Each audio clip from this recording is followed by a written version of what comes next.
I do feel like we were sold on a lie. They told us that they were going to bring these original characters back. They were going to bring Foggy back, bring Karen back, and then they immediately killed Foggy and wrote Karen off aggressively. They wrote her to the other side of the country from New York to San Francisco. So very unlikely that she'll be in much more of the show because she already hasn't been in 4 episodes. So even if she comes back, she's not in basically the majority of the season almost.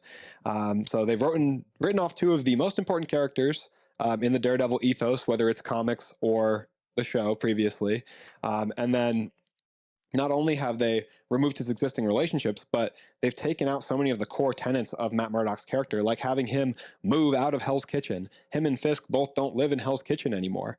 That was a big part of who they were. I know Fisk talks about not being able to move out of New York, but Hell's Kitchen is where Matt and Fisk were created. It's where they were born. Not just where they were physically born, but it's where their personas were born. It's where Daredevil was created and Kingpin was created. There's birth, not only from them putting on the costume or taking on the persona there, but from the childhood traumas that they both endured there and the different ways that they responded to them, which is what makes them such good foils for each other in season one, especially because they both think they're trying to do good for Hell's Kitchen and improve it, but they're both going different ways. Where Fisk thinks the ends justify the means, and Matt thinks that you have to stay altruistic and moral, and the ends do not justify the means. So this is a very interesting dynamic between the two characters. I think the new season is cutting that short and not really giving us that. What it's giving us instead is hours and hours of the Wilson Fisk show. It's the Wilson Fisk Sopranos. It seems like a Sopranos ripoff with the way they're even having him go to therapy. I know it's couples therapy, but it's like a mobster going to therapy for large swaths of the show. We see him dealing with political advisors. We see him admonishing his employees.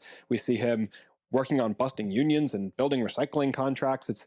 That's not what I signed up for. This is a political drama about Wilson Fisk trying to change New York.